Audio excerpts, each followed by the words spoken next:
يا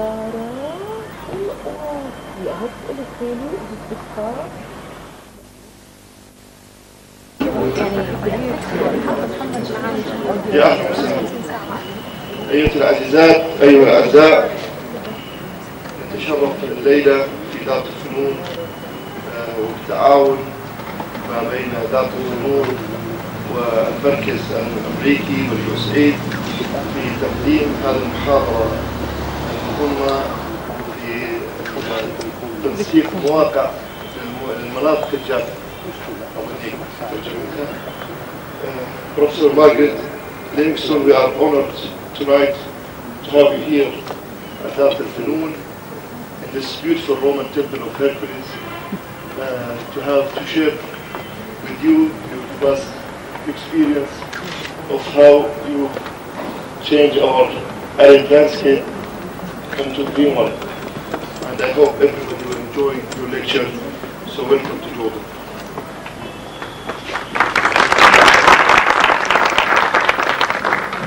First, I want to say what a treat it is to be here. This is just a beautiful setting. And second, I forgot to say mahaba. I know a few Arabic terms. Mushkila, one of my favorites. And second, I want to thank my host, Mohammed Al-Assad. We have had a wonderful stay. I feel teary-eyed in some ways that we've developed such wonderful friends here, and I hope to continue that relationship. And I know my colleagues feel the same way. It's been just a very, very wonderful, valuable experience. So what I would like to do, after seeing your home, is share with you my home and some of the ideas that, how I look at arid landscapes in Tucson. And you may see some similarities, and you will probably see some differences. And that's the wonderful thing about being here. We see from countries so far apart, we see those similarities come together in culture and environments. So the first slide, please. All good.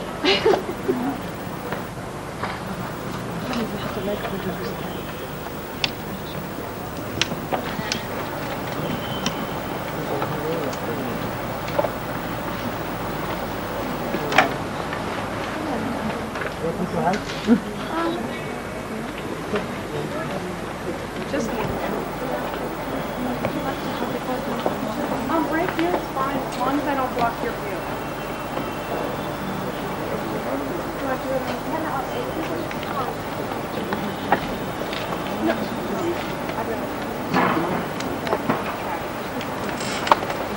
How's that? Can you see the screen?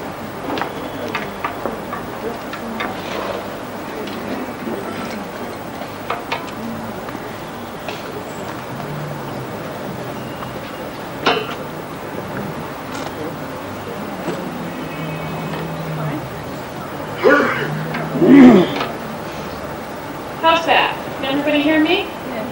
Yeah.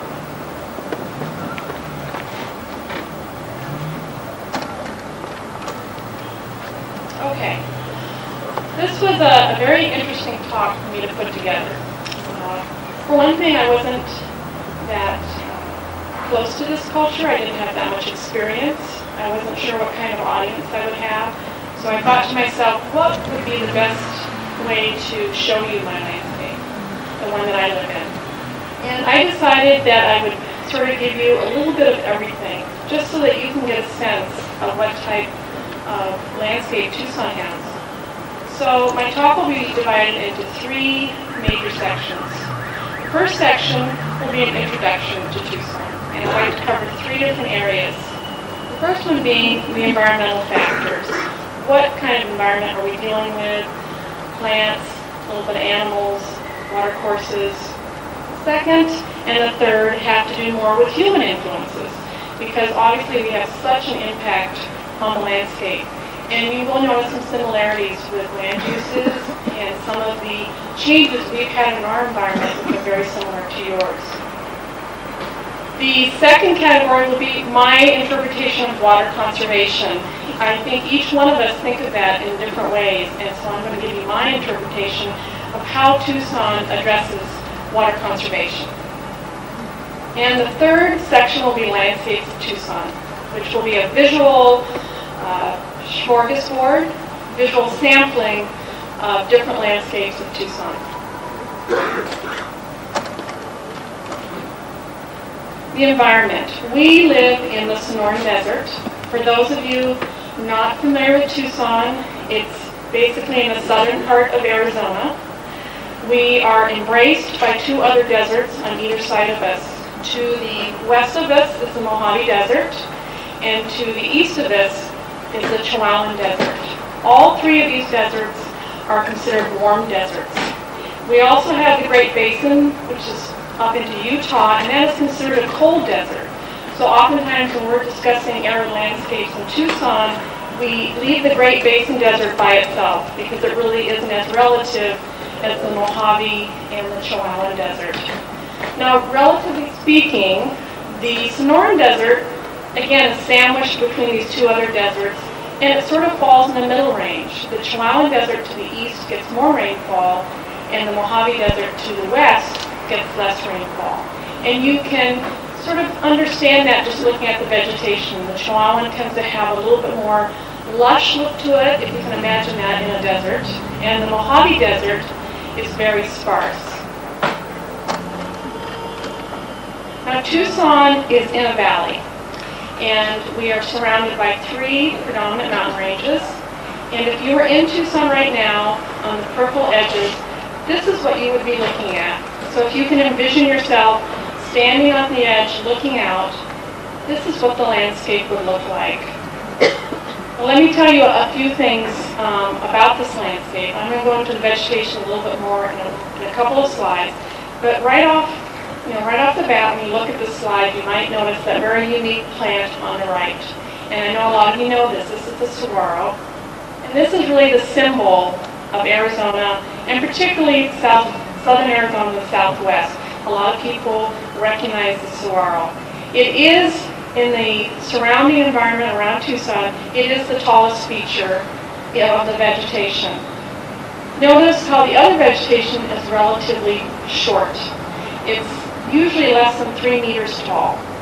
And this general environment, or this large plant community, is called desert scrub. It has a very scrubby, kind of thickety appearance.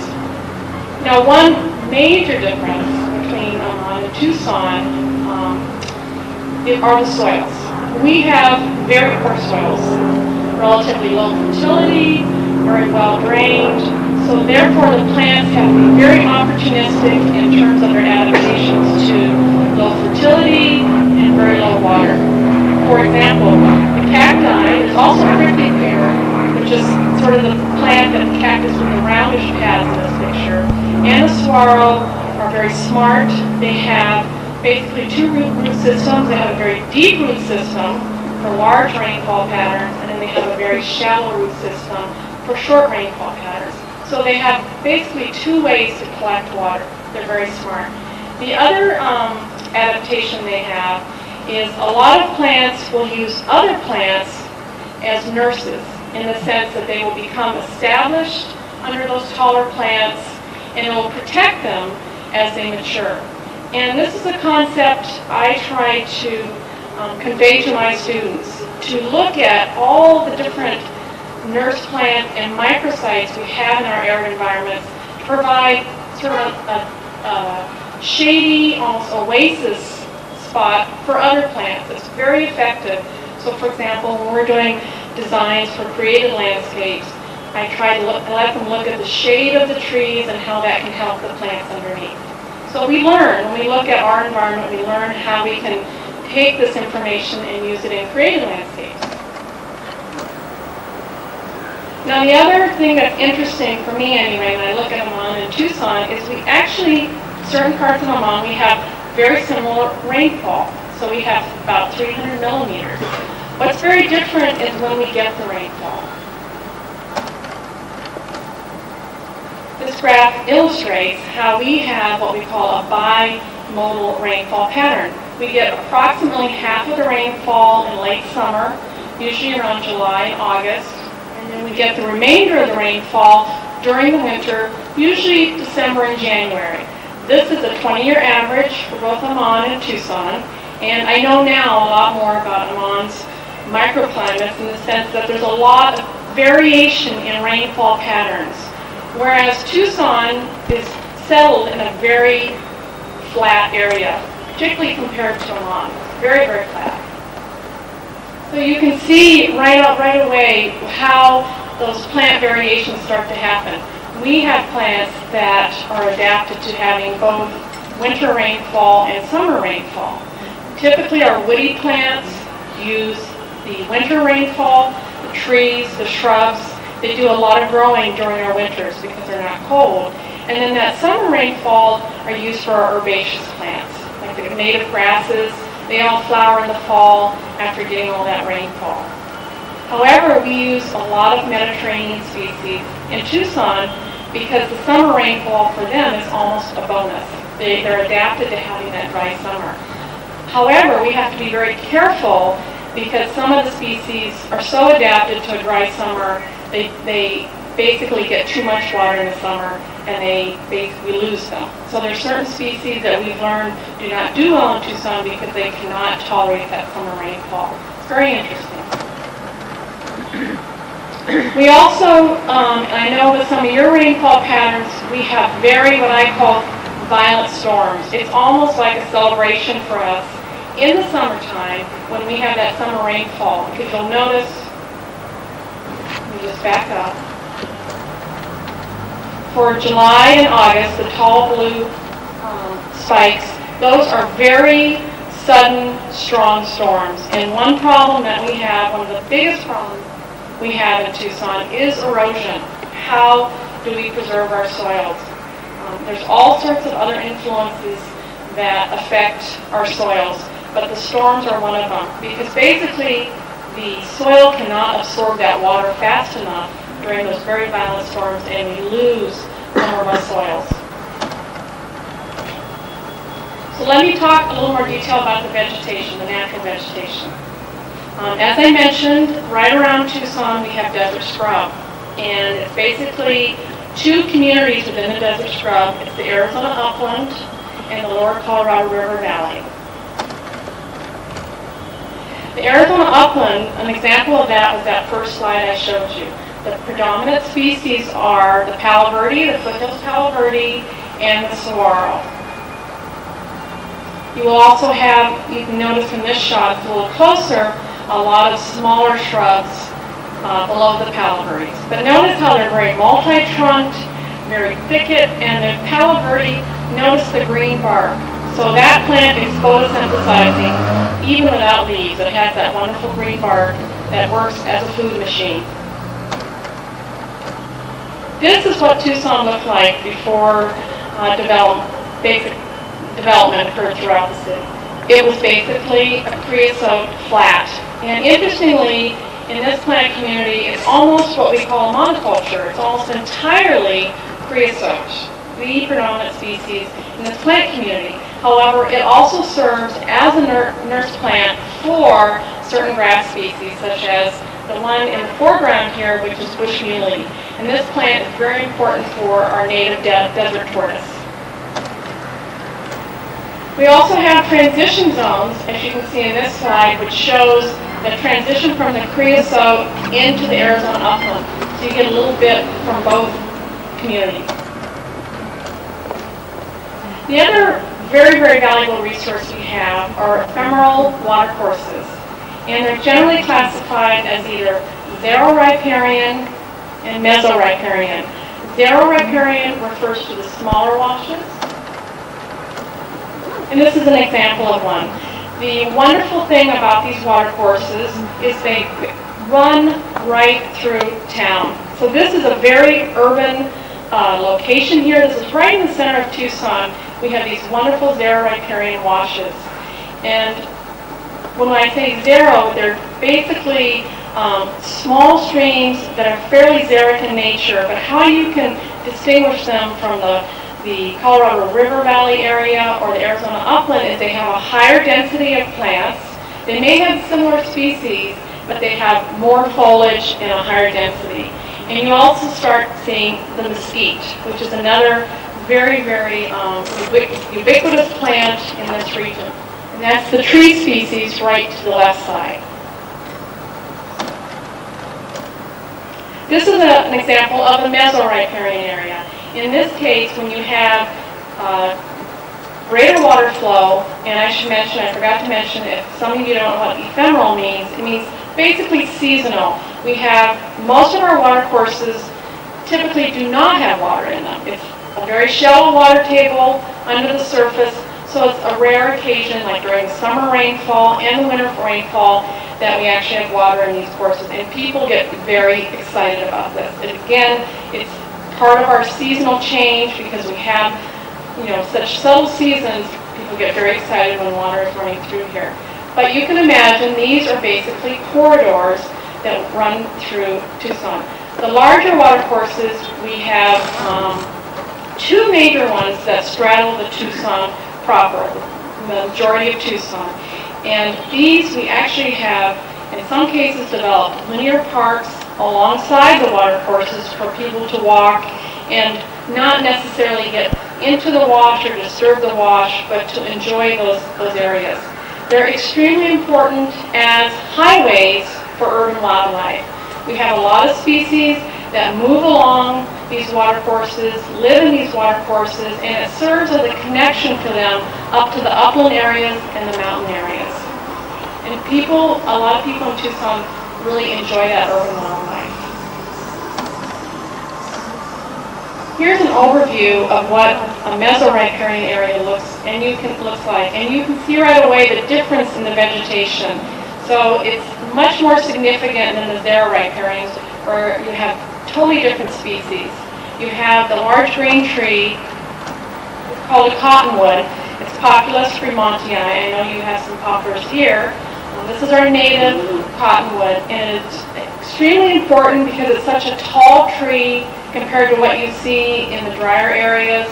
It's very important for raptors, for large birds, for nesting. So the biodiversity in these mesoriparian areas is significant.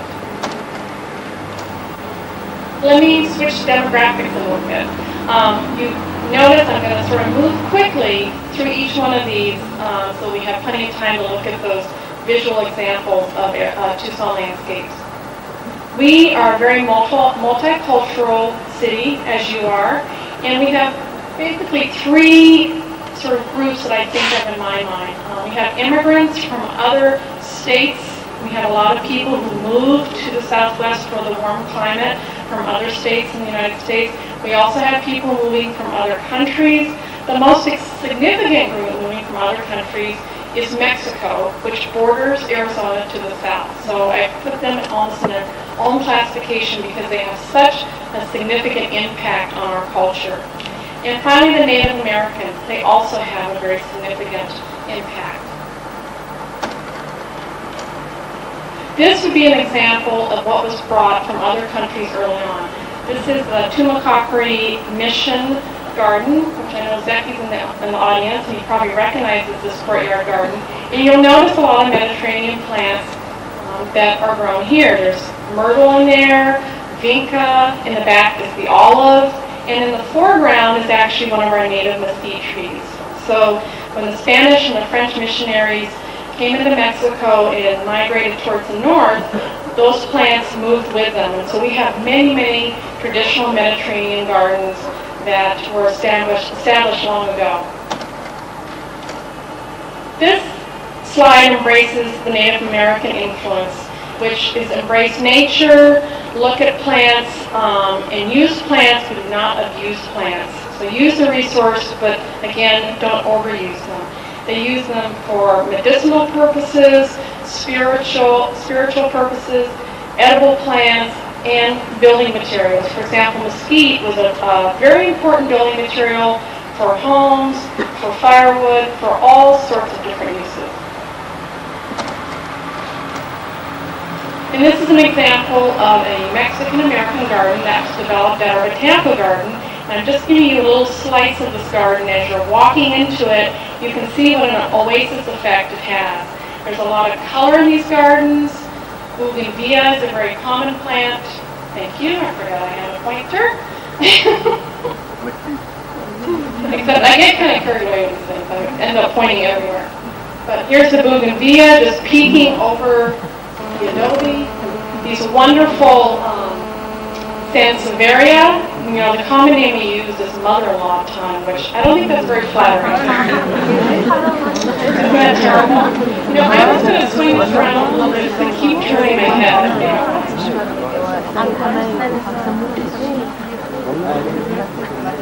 So I hope there's no mother-in-laws in the audience. Okay, and you probably recognize this one in the back. That's a loquat. So they, again, embraced the sense of outdoor rooms. They basically went from indoors to outdoors constantly. They cooked outdoors, and we have certainly emphasized the use of color in our gardens. And again, that's a very Mexican culture that we have basically borrowed, and we love using color in the homes we build, in the walls, everywhere throughout the landscape. Now, we also have a very rapidly growing population. In fact, we have a very rapidly growing, approximately 800,000 people. And interestingly, we're one of the largest cities that 90% of our water is from groundwater. A very unique situation. So we're at the point where we need to think about what we're going to do with all these people, and more importantly, what are we going to do with our vegetation that is still left. Someone actually looked at this slide and thought it was Yemen. So it's very interesting, the similarities when you look from afar. Okay, very briefly, I want to go over some of our influential land uses in our landscapes. Historical, we've had livestock grazing, we've had a lot of agriculture, and a lot of mining. And I say historical because all of those have dropped rather significantly in the last few decades. And I will then go over some of the current influences, some of the issues that I know that you also deal with, for example, urban development. So livestock was very important, particularly in the 1800s and the early 1900s. It was so important that the land was overgrazed extensively. And this is a slide of an area outside of Tucson. It's not around Tucson proper, so that community is different in terms of plants. It's a semi-desert grassland. It almost has a savanna-like appearance when it's healthy. And this is what it looked like at about 1950s. It was overgrazed to the point where the land was very barren. And the native grasses were gone. It's a very, very serious situation.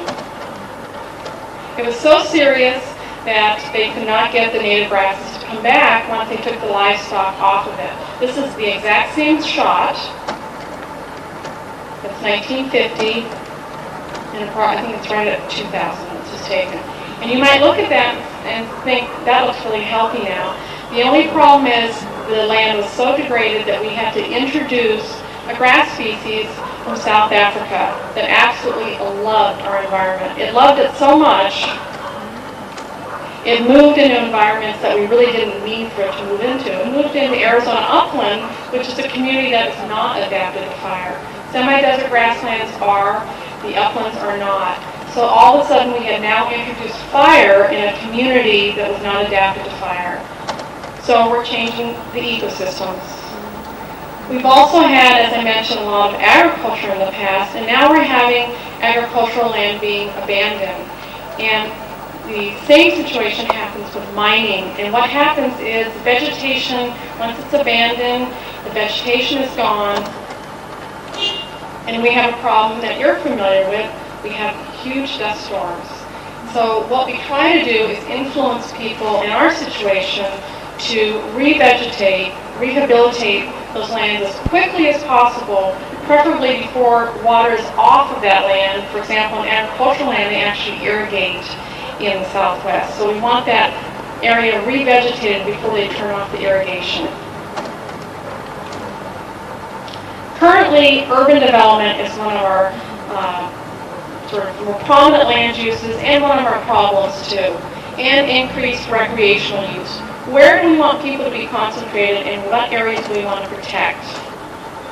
So again, this is a picture of Tucson. It's pretty spread out. It's a growth state, you know, it's growth promotion, and so it's very difficult for us to have a comprehensive plan for the city. We just experience a lot of developments, what we call wildcat developments, where a property is not particularly zoned for that type of development, but no one's really regulating it. And we start looking at these patterns and saying, is there any linkages between our green space, between our open spaces? And if there's not, we need to hurry up and come up with a plan before it's too late. We also have, with the amount of sprawl, we have landscape species that turn out to be rather invasive. There's two, again, non-native grasses in this picture that are moving out, naturalizing in the natural environment, and again creating dramatic change in those ecosystems and sometimes creating fire to move through those areas. This little guy is a native gray fox, and I live right in the middle of Tucson. I live in one of the older neighborhoods of Tucson, very developed. Almost, you can imagine that we would be standing right here. And this poor little guy is a nocturnal creature. He was probably moving along one of those wildlife highways, one of the water courses, the one I showed you that said dip.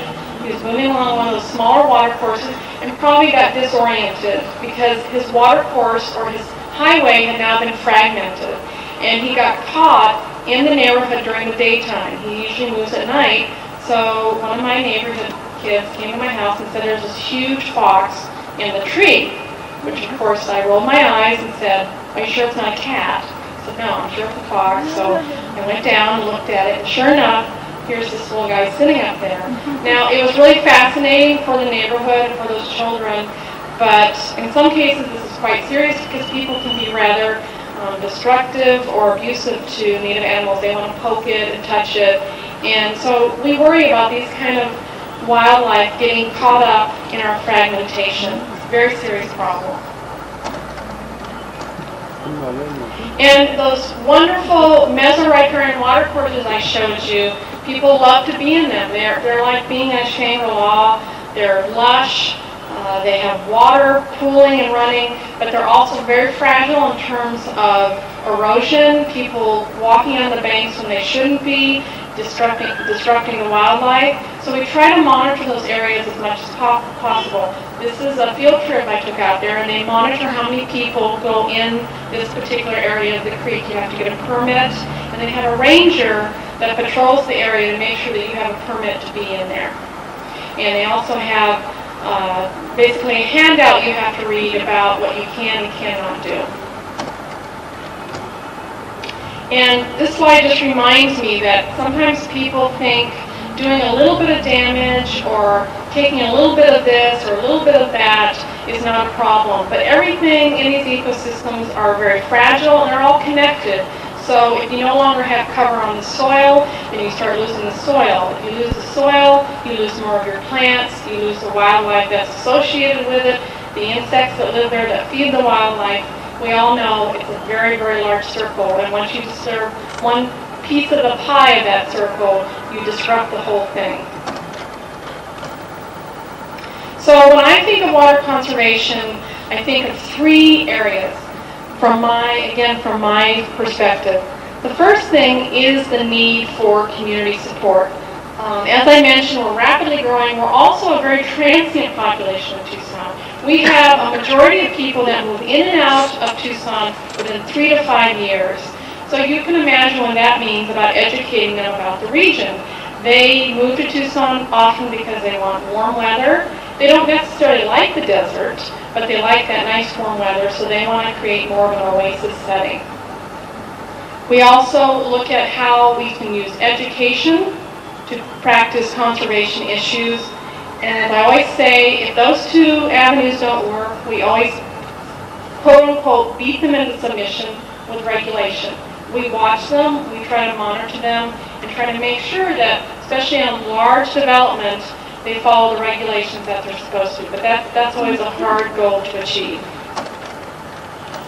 So this is a traditional landscape. For example, a newcomer would come. They're not educated about how wonderful the Sonoran Desert is, how we want to keep our regional integrity, and they look at this and they think, wow, I can have a mulberry here and turf. This is really great, like an oasis. So we try to constantly educate people and show them something like this and show them the diversity. And a lot of people, once they get used to this look, the subtle differences between the vegetation, the more gray foliage, how beautiful it can be, a lot of people really get excited about arid landscapes. This is a landscape up in Phoenix.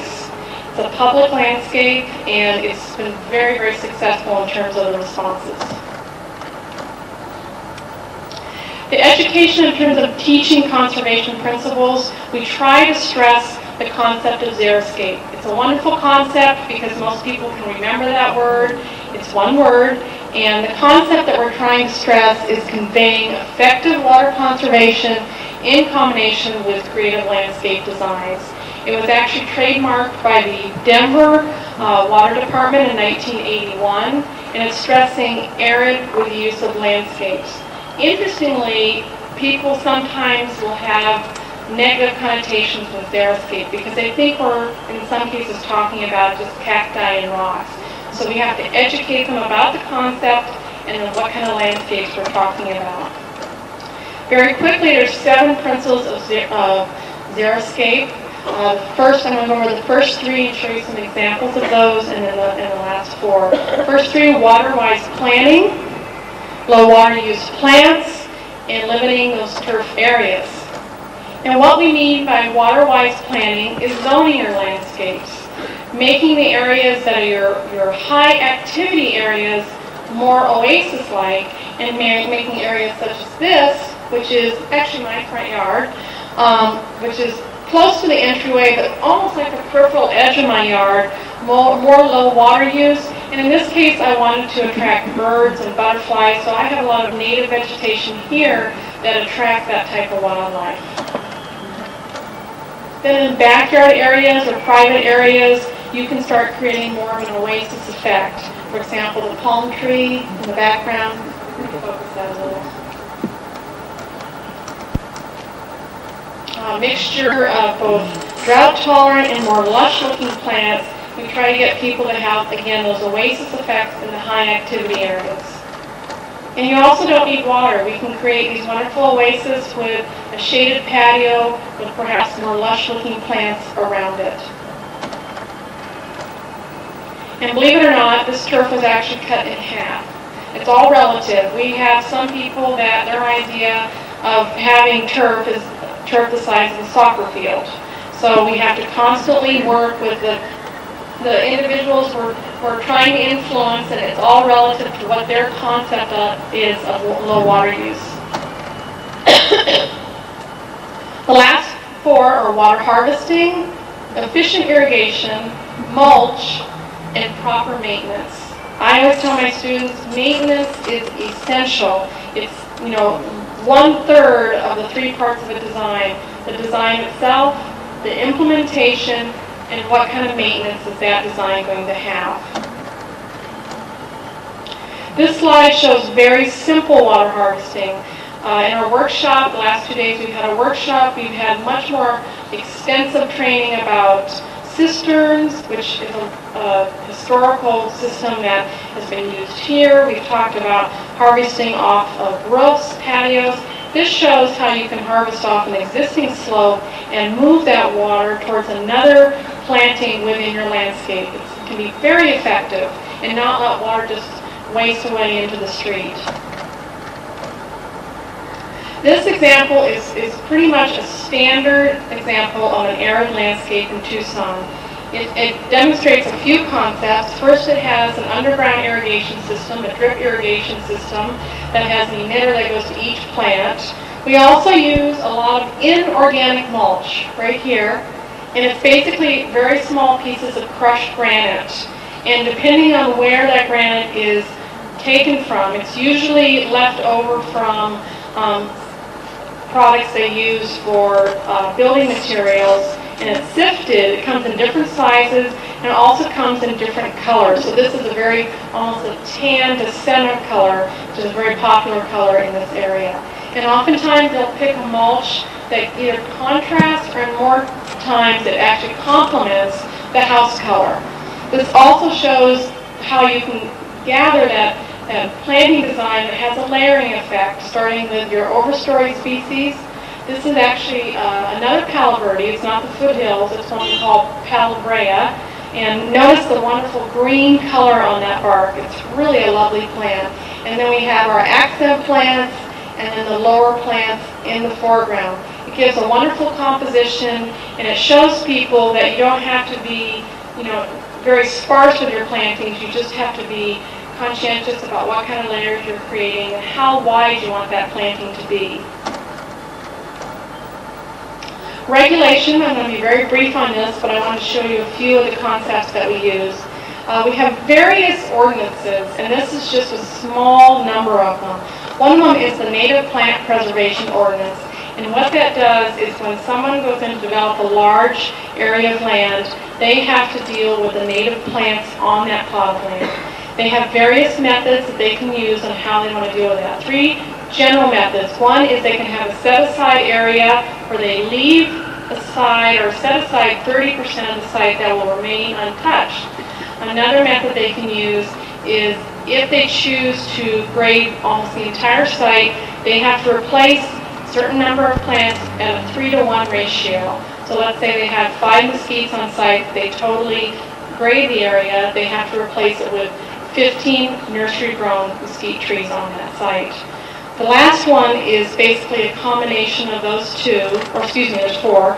And the last one is salvaging, which means they can move the plants on site. So if they want to grade a particular area, they can move those plants, put them in a holding area, if they move effectively, and then replant them on the site.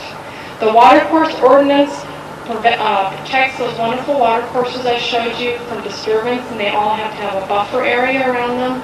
And finally, one of the newest ordinances is the Sonoran Desert Conservation Plan, and that's much more large scale. It was what I was referring to in terms of preserving large areas of open space. So we're looking at, for example, rangeland, ranches, abandoned farmland, seeing how those open spaces connect to develop basically an urban boundary around Tucson. Oops. I clicked the pointer instead of the clicker, so it's not going to work. This just demonstrates some salvaging practices. This was an organ pipe cactus that was moved on site. This one's a little different than the saguaro. It doesn't have as deep of a taproot, and it has quite an extensive fibrous root network, so it moves relatively well compared to the saguaro. And this is an example. I know I talked to some of the professionals in this area, and they are familiar with this. I just want to show you a tree spade if you haven't seen one before.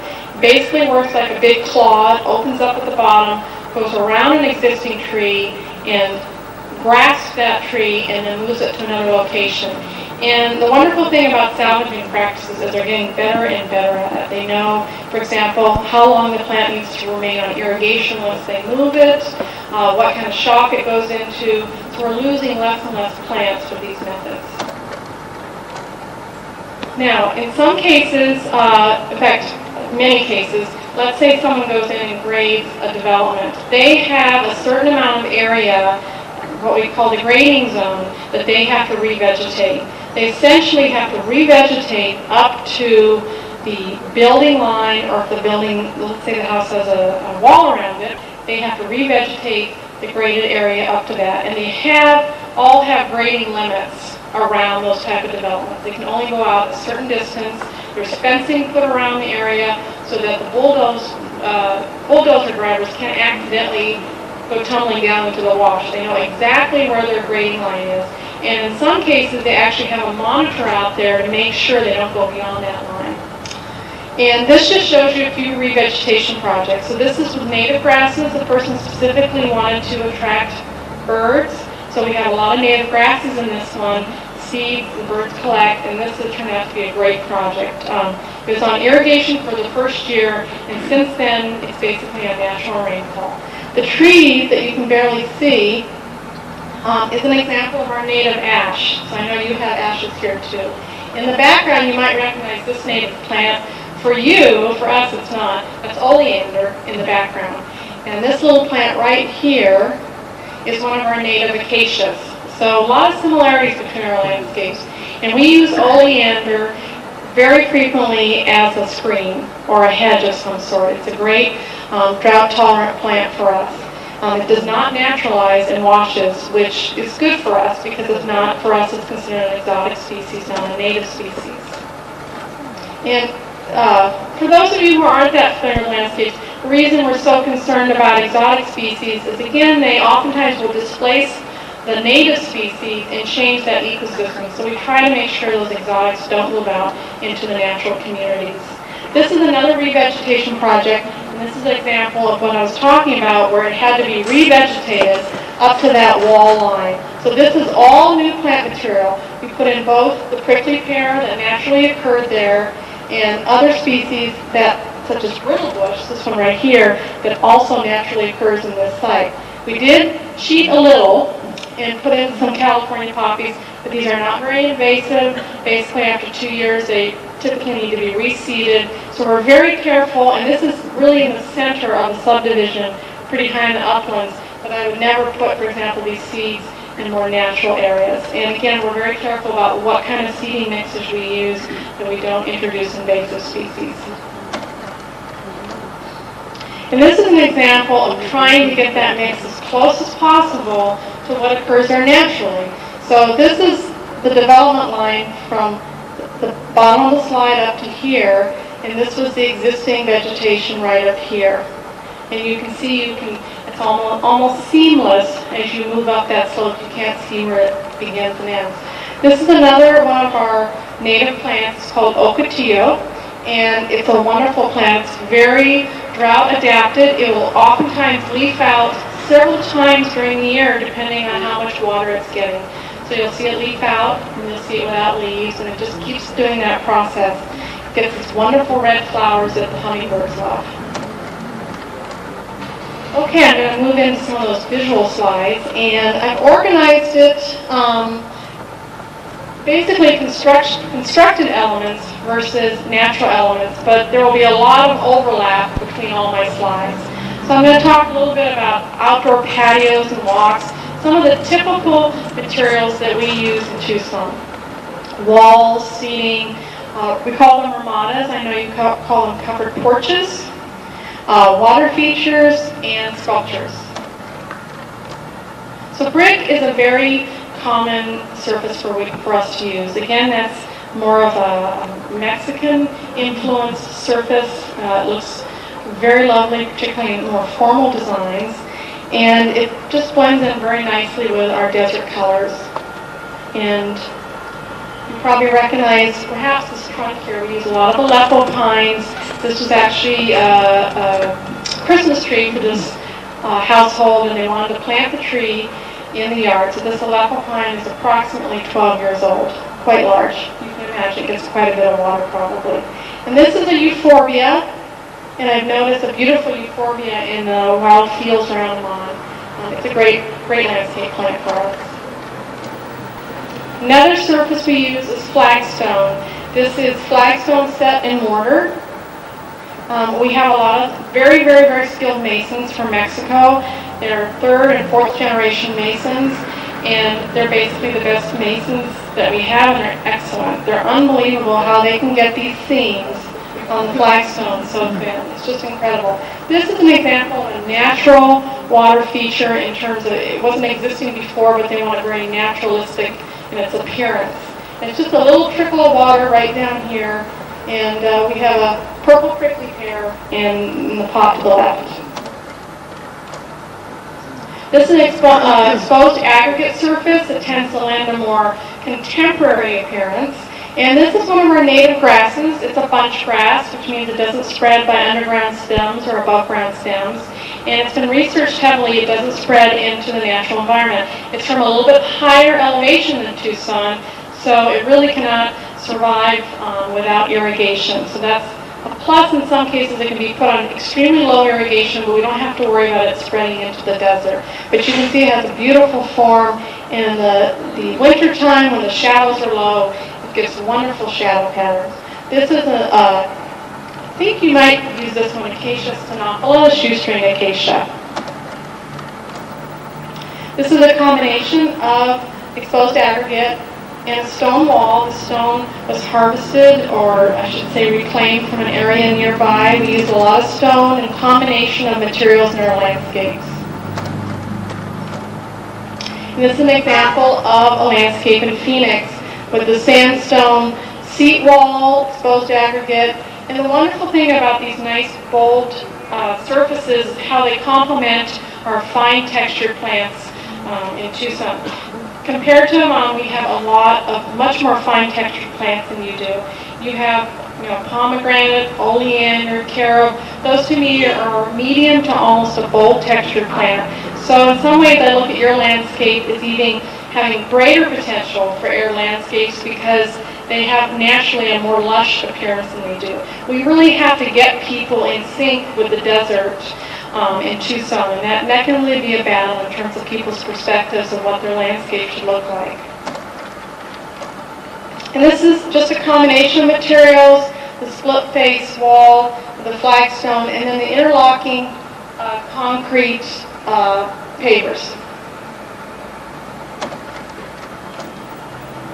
And this also shows a combination of different concrete pavers and all the wonderful patterns.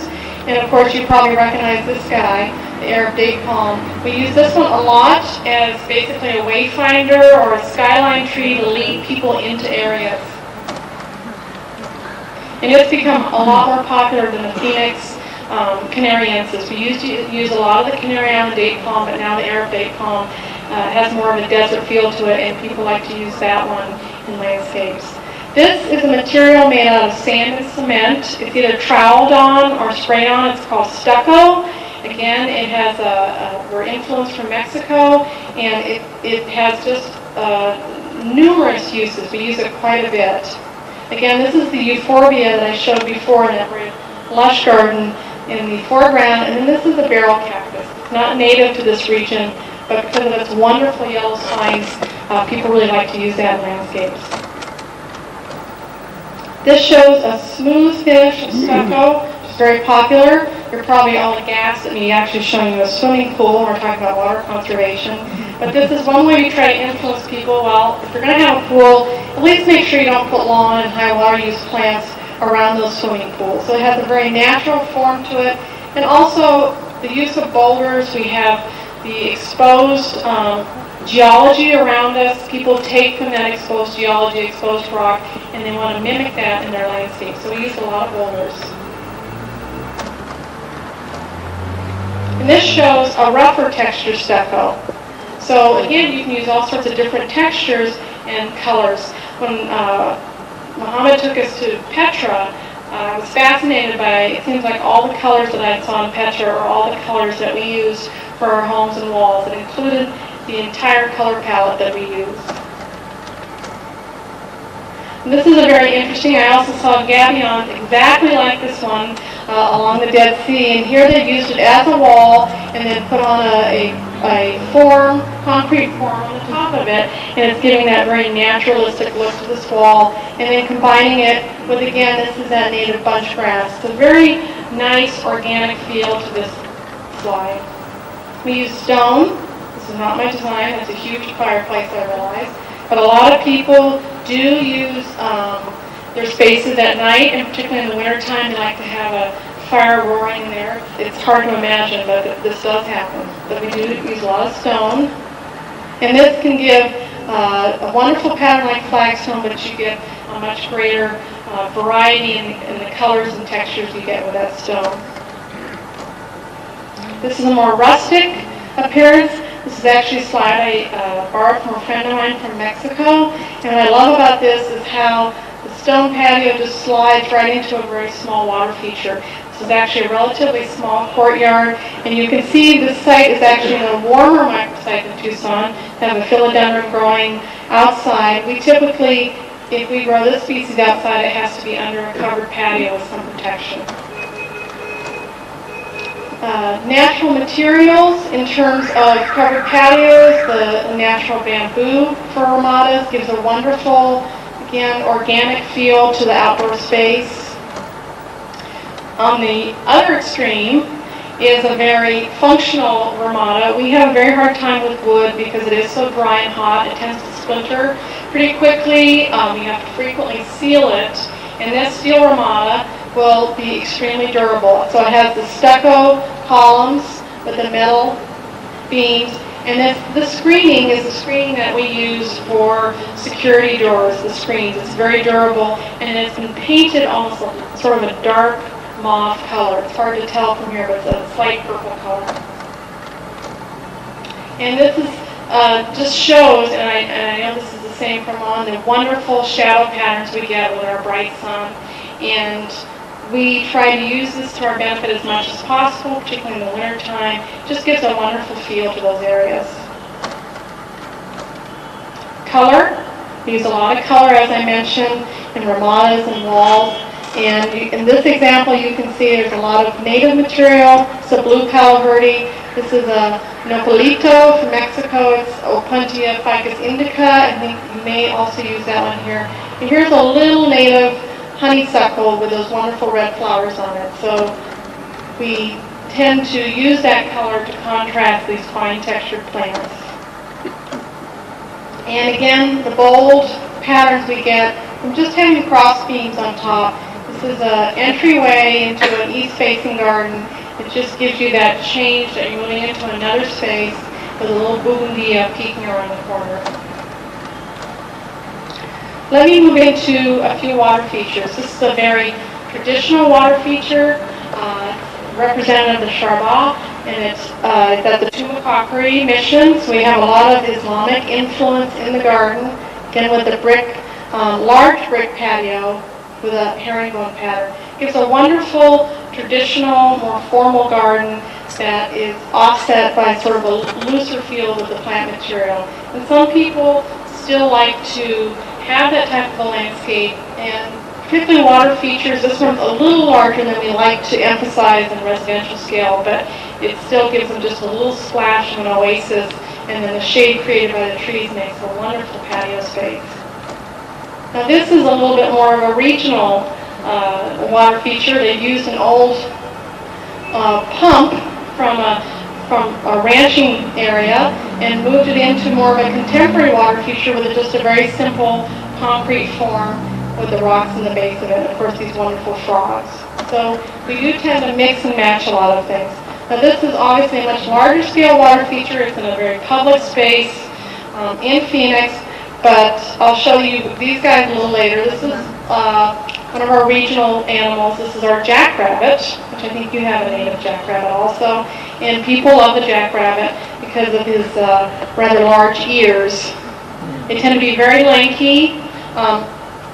They wouldn't be the type of rabbit you'd want to eat. They're very skinny, but we love them. This is another example of creating a very different feel by changing the color of the concrete in the base of this water feature, and then having these wonderfully sort of randomly set stones gives you a nice rustic feel. A more contemporary water feature and the wonderful use of color. And notice how that ocotillo just pops out with that bold color behind it.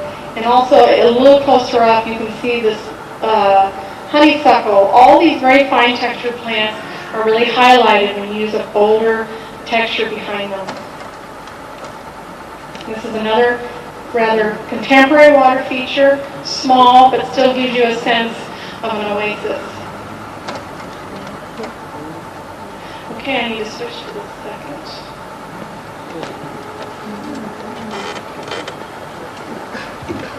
My view of, well, that was actually a wall that I showed you before, but they incorporated that same feature with the gabion and the concrete form on top as a water feature coming out the end. Just a very reminiscent of some of the materials that we used with livestock and ranching, and it makes really quite a fun water feature. There's agaves in the foreground with a lovely, get a close-up view of that palo verde with the green bark. Sculpture. I love sculpture in the desert, and one reason is it doesn't take any water. So there you go. It's great. And it's a wonderful way to celebrate the regional context of your area. And we, again, It's all part of the educational process. We try to get people to get linked and to get enthusiastic about the type of plants they see in the Sonoran Desert, and try to show them as much as possible how beautiful they can be. And this one obviously is greatly oversized, but it really emphasizes the beautiful gracefulness of this flowering stalk of an agave. And this is a gated community, which I abhor. I hate having these gates to go through. But at least with this one, they made it more interesting. It has these wild fingers, and it, you can sort of, it has reminiscent of certain grasses and vegetation around this area. I guess late at night it might look a little scary, like something's coming at you. Now this is a horned toad, and it's one of our little reptiles that you see running around. It's not seen as frequently as it used to be. It's one of those creatures that doesn't bite. It's very passive. As I told another group, the worst thing that could happen is they get really irritated at you when you're holding it. You squeeze it too tight. It has these two glands above its eyes that squirt blood. So you may end up with a little bit of blood on your shirt or something. I'll tell you a story about that. Warmed up now. When I was in 5th grade, I was walking to school with my best friend, Beverly Buttinger, and she had a new blue dress on, and I grew up in Tucson. I moved away and came back, and we found a horned toad, and she was irritating him, and I said, I really wouldn't do that if I were you. You're holding it too tight. And she disagreed with me. All of a sudden, he proceeded to squirt blood all over her brand new blue dress, and she had to go home and change her clothes. So there's the moral of the story. Be very careful about how you hold a horned toad. Here's another little creature.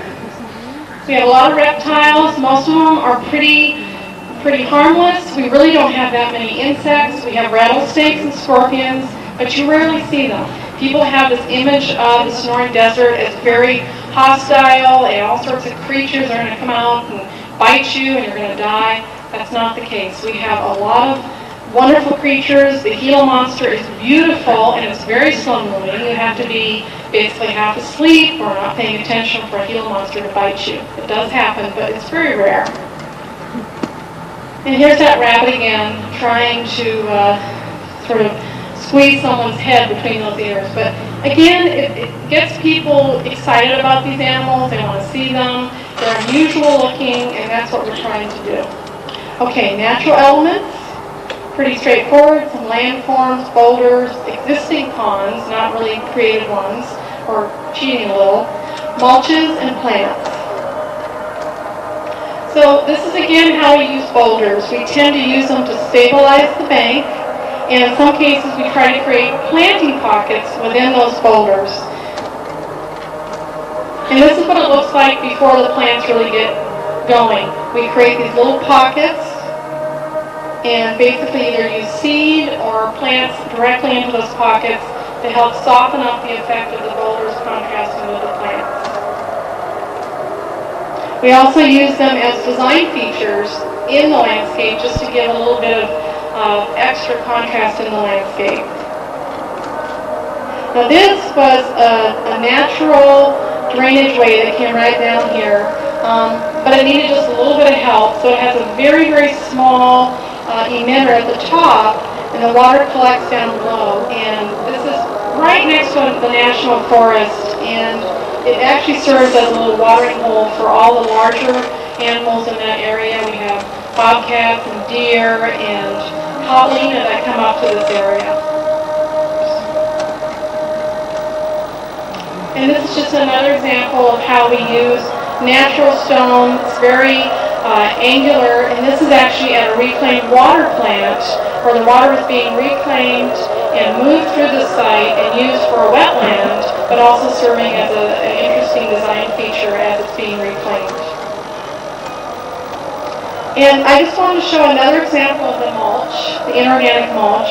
Because of our environment, we have very, very little leaf litter, so we don't have the organic mulches such as bark. Some people, we try to compost, but generally speaking, we use a more small stone for mulches. And in this case, it's being used as a pathway through this garden. And just another close-up picture of the mulch with some colorful benches. And let me move on to plants. This is a more of a traditional landscape, like the one that I first showed you, one of the older landscapes within Tucson. This one has actually been altered somewhat. Again, the grass has been dramatically reduced.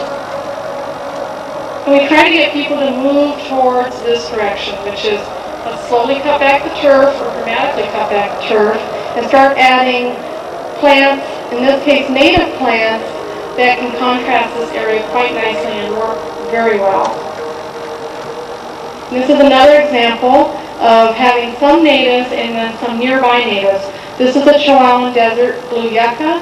This is the Acacia farnesiana, which you use, which we have moves in from Mexico, and then Lantana and a Salvia grayi. So it's partially native and partially near native is what we call them. And these are some wonderful native bunch grasses, a different species than the one I showed you, with our native mesquites above. In this composition, I want to show you a little bit more on how we can do a soft massing with the same species, and we get these wonderful oasis effects or shady effects just by using overstory species and a soft flowing grass underneath. This is another example of what we consider oasis, but again, we're using a native columbine, a nearby native salvia. This is a little cliff rose, and then we're minimizing the high water use plant. So this is a dwarf citrus. We get about 40 fruit off that one little tree. It's a kumquat tree, and it's quite happy in that pot, and so it gets special irrigation, higher irrigation. This is another example of my front yard when it's during the warm season, and it's almost all natives. It has a native wildflower, these are the desert marigolds with the purple prickly pear, the grass I used before. This is an artemisia. I know you have a native artemisia, and this is one of our native artemisias. The mesquite tree, and then right here that blue yucca is flowering. This back here is a fairy duster. We use it quite a bit. The hummingbirds love that plant, so we get a lot of wildlife. And this is just another view of that. This is really the edge of my yard. It's the boundary, and so I use it. There's a fairly busy street to the west here, and so I actually use this as a little wildlife refuge for the native birds. We have a gamble quail that they tend to come back to the same place every year if they can, and I have a family that comes back every year. The biggest problem we have in that case are cats. So we have a lot of people with outdoor cats, and they tend to obviously take out a few quail once in a while. And in some cases we try to, or in many cases, we try to encourage people to go straight into the native species that are just beyond the planting area. And again, I just wanted to highlight how those bold textures can really bring out this very delicate fine textured plant. This is that Justicia I was talking about, the honeysuckle. And again, you can tell by those tubular flowers, the wonderful hummingbird plant. Again, contrasting, bold textures, softer textures, it really makes a big difference. In this case, I love this example of the palm texture on the trunk serving as a backdrop for this native milkweed. Just another example, and also I love the composition, the layers. It gives you the illusion of a much more hardier, full landscape than just having a few sparse desert plants. We always try to group them appropriately. And here's another example, close-up of this wonderful wildflower, how dramatic it looks with the silver foliage behind it. Another composition. We use a lot of also bold textured plants, such as the agaves. And in this case, the ocotillo is being used as fencing, which we do that sometimes. And these are aloes. We use a lot of plants from Africa and Australia also.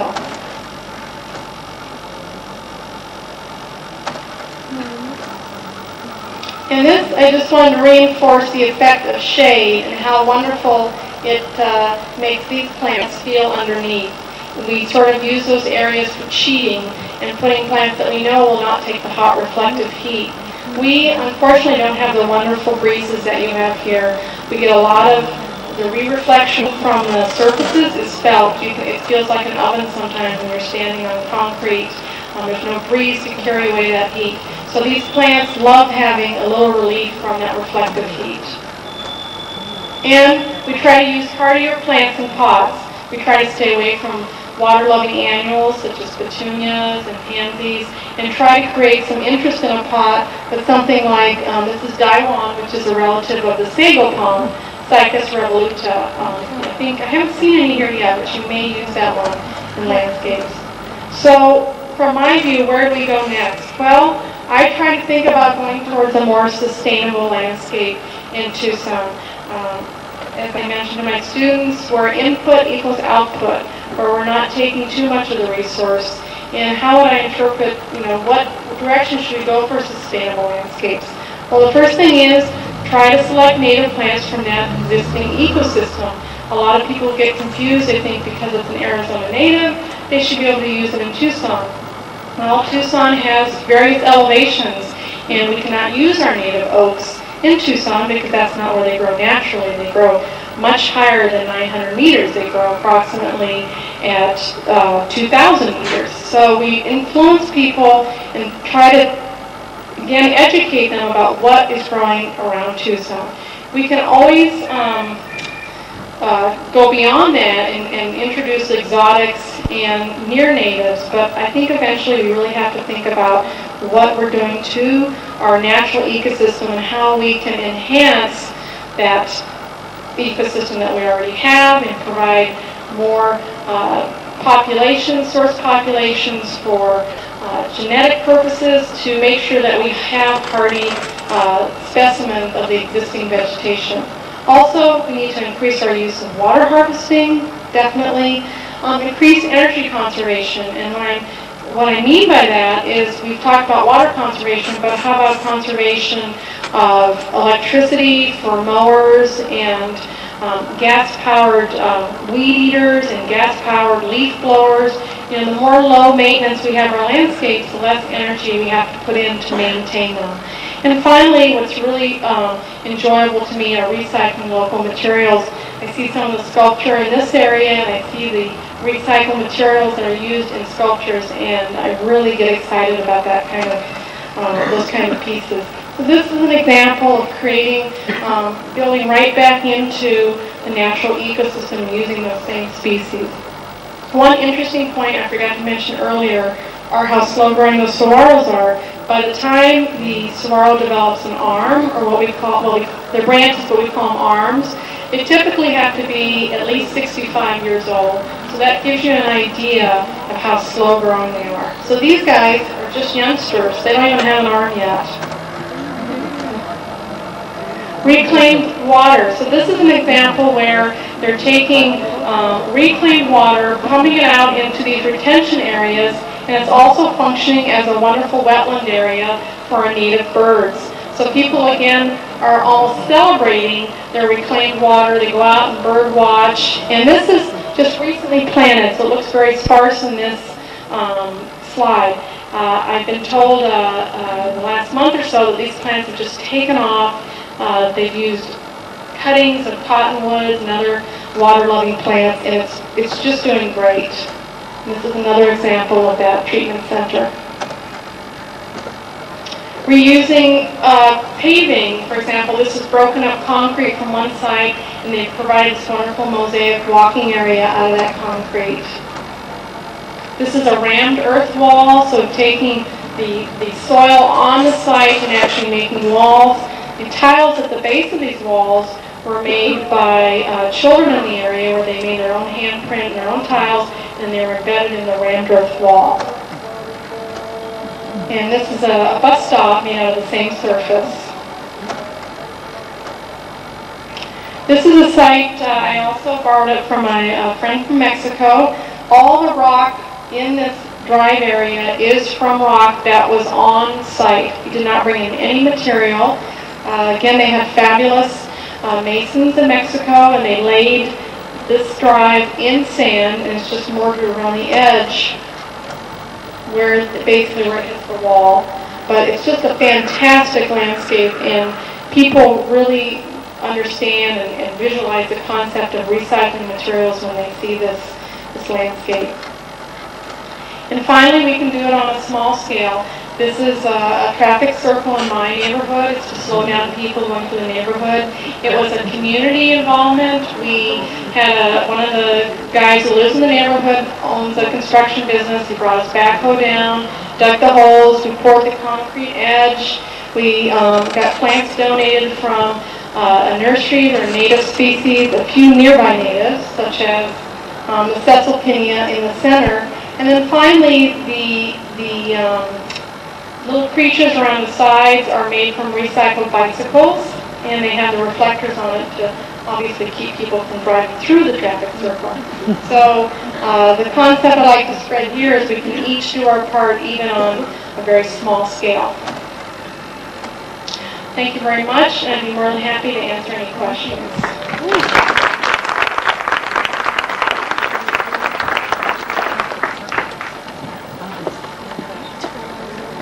Everybody exhausted. عفوا نسيت احكي لكم هذه المحاضرة الحلوة اجت بالتعاون مع الدكتور محمد اسد مركز دراسات البيئة المبنية، ودائما بتحفنا البروفيسورية بعزمهم من جميع أنحاء العالم لدارة الفنون هنا. Thank you, Professor, for such wonderful lecture and for sharing your beautiful experience and personal experience with us here tonight to make our life better and greener here in Jordan. Thank you again. You're welcome.